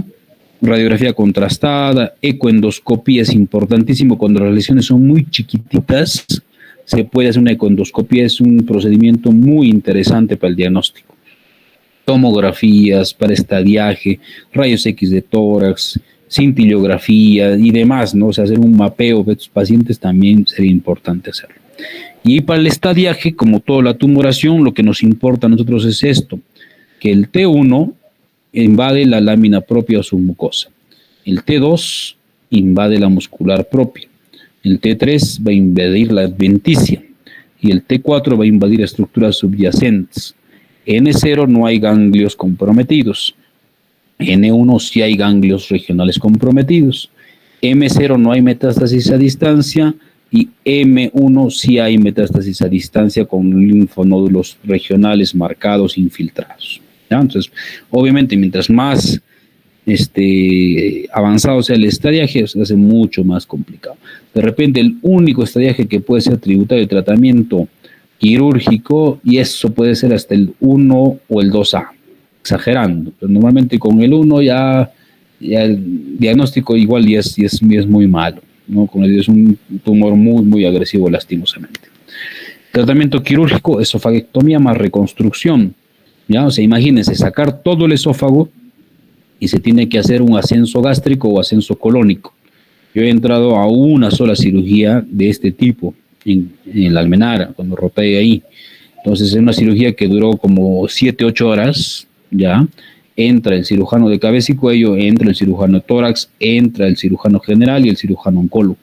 Entonces, tienes que soltar todo el esófago desde la parte alta, sacas el esófago y al final haces el ascenso gástrico, el estómago lo subes, pero a veces no llega, te queda corto y tienes que hacer un ascenso con el colon. O sea, imagínense, sacas el colon y lo pones en la zona donde está el esófago.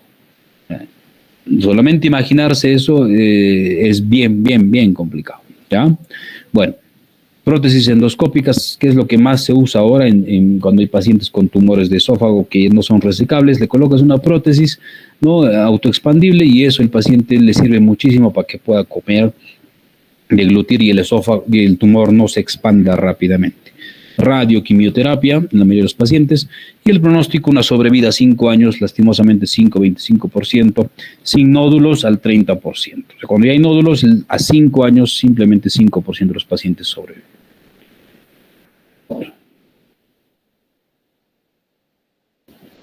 Listo, voy a terminar esta parte. Les voy a mostrar un pequeño video, ¿ya?, de una cirugía de fundoplicatura. A ver, este no lo tengo editado, ya, porque como les digo, no es muy frecuente operar este tipo de pacientes, ya, pero les voy a mostrar por un par de pedacitos para que puedan entender más o menos, ya. A ver, vamos a ver. Ya, esta es la primera parte, creo que lo más importante para que ustedes puedan ver. A ver.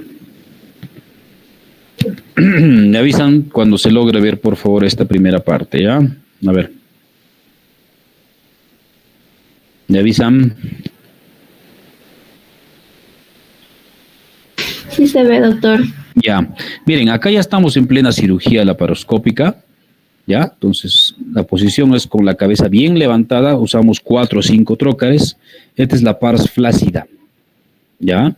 Estamos usando el hook y tenemos que hacer una disección completa y correcta de los pilares, ¿ya? O sea, tenemos que liberar, ¿ya?, el pilar derecho y el pilar izquierdo del esófago para poder identificar. Hay que tener cuidado con el nervio vago, ¿ya? Y una disección con mucho cuidado. En esta cirugía, nosotros estamos usando energía monopolar, ¿no? Idealmente tenemos que usar una energía con el bipolar o el armónico para evitar sangrados, porque si tienes un sangrado en esa zona, puede ser bien difícil de manejar, ¿ya? Entonces, bueno, vamos a avanzar un poquito. Tenemos que tener un separador hepático que nosotros usamos con una pinza, ¿ya?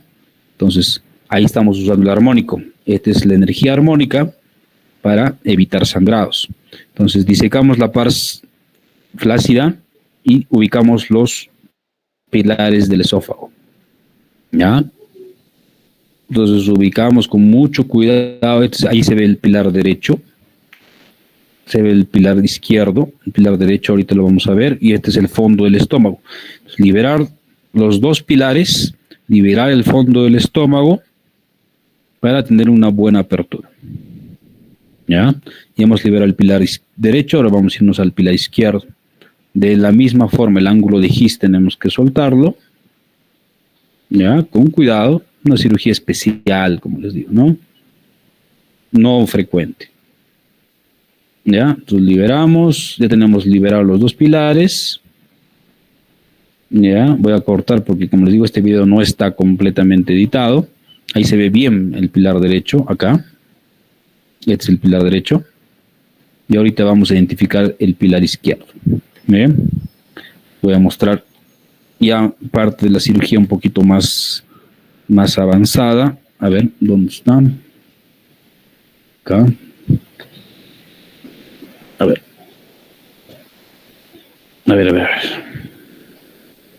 Ya. A ver, me van a avisar cuando se logre ver ya. ¿Dónde está? Ya, ahí está. Se logra ver, ¿verdad? Sí, doctor. Ya, entonces miren, ahí estamos traccionando. Este es el esófago. Ahí está el pilar derecho, pilar izquierdo, y hemos disecado de manera completa y estamos traccionando el esófago. Este es el esófago y este es el estómago. ¿Ya? La diferencia, vean, ¿no? Esófago, estómago, ángulo de His, ¿no? El espacio esófago gástrico. Hay que disecar bien, tener mucho cuidado de no perforarlo porque te puedes ir hasta arriba, puedes hacer un neumotórax como les estaba indicando, ¿ya? Coagular con mucho cuidado y ya soltar todo el esófago. Entonces tenemos el esófago suelto y nosotros vamos a pasar una cinta por esa zona que nos va a ayudar a traccionar el estómago, ¿ya? Un ratito vamos a avanzar un poco más, ponemos una gasa, Ahí estamos poniendo un trocar más, creo que teníamos un poquito de dificultad para poder cargar el esófago, y ese es un dren que estamos poniendo, ¿no? Un dren Penrose para ayudar a levantar el esófago. Entonces el dren lo vamos a poner por detrás. Miren, va por atrás del esófago, por ahí metemos una pinza, metemos el dren y eso nos va a ayudar a jalar. Ahí estará por detrás, ahí tenemos el dren y lo pasamos por ahí y lo traccionamos. Y ya tenemos levantado el esófago para poder liberar la pared posterior. Entonces, ya hemos liberado la pared anterior y ahora estamos liberando la pared posterior. Entonces ya tenemos todo el espacio bien claro de la crura, ya, de los dos pilares. Y lo que viene es el cierre, ¿ya? Entonces tenemos que cerrar con unos puntos de acá hasta acá, ¿no? Con 2, 3 puntos cerramos los pilares para que no vuelva a subir el esófago que estamos disecando, ¿ya? Y la última parte que les voy a mostrar, el otro video, ya para completar, porque es bien largo, ¿no? Pero más o menos para que ya puedan entender un poquito ustedes la cirugía que estamos haciendo. Ya, a ver.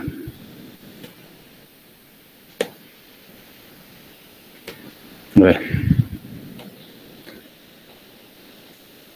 Ya, ahí se ve, miren, cómo hemos colocado los puntos a nivel de la crura. Entonces estamos cerrando la crura, los puntos de los pilares, y pasamos, como les dije, como una chalina. O sea, el fondo del estómago ya lo hemos pasado por debajo. Ya lo hemos pasado por debajo y estamos anudando. Ya bien, este es el fondo del estómago que está yendo por detrás y estamos colocando los puntos a nivel de esófago, estómago, estófago. ¿Ya? Y miren, te va a quedar así como una chalina. ¿Ya? Este es el Ethibond, es un hilo especial, no absorbible. ¿Ya? Miren cómo está quedando.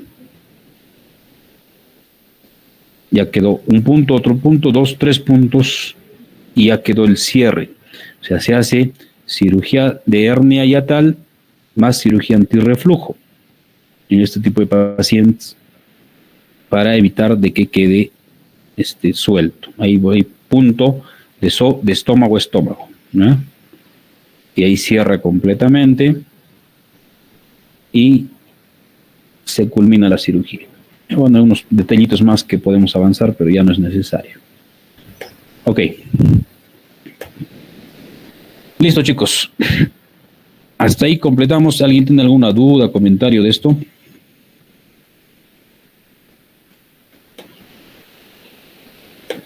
¿Alguien que tenga alguna duda de los dos temas que hemos hablado? ¿Nadie? Ok, bueno, si no hay más dudas, chicos, estamos terminando la clase el día de hoy y la próxima semana estamos avanzando patología.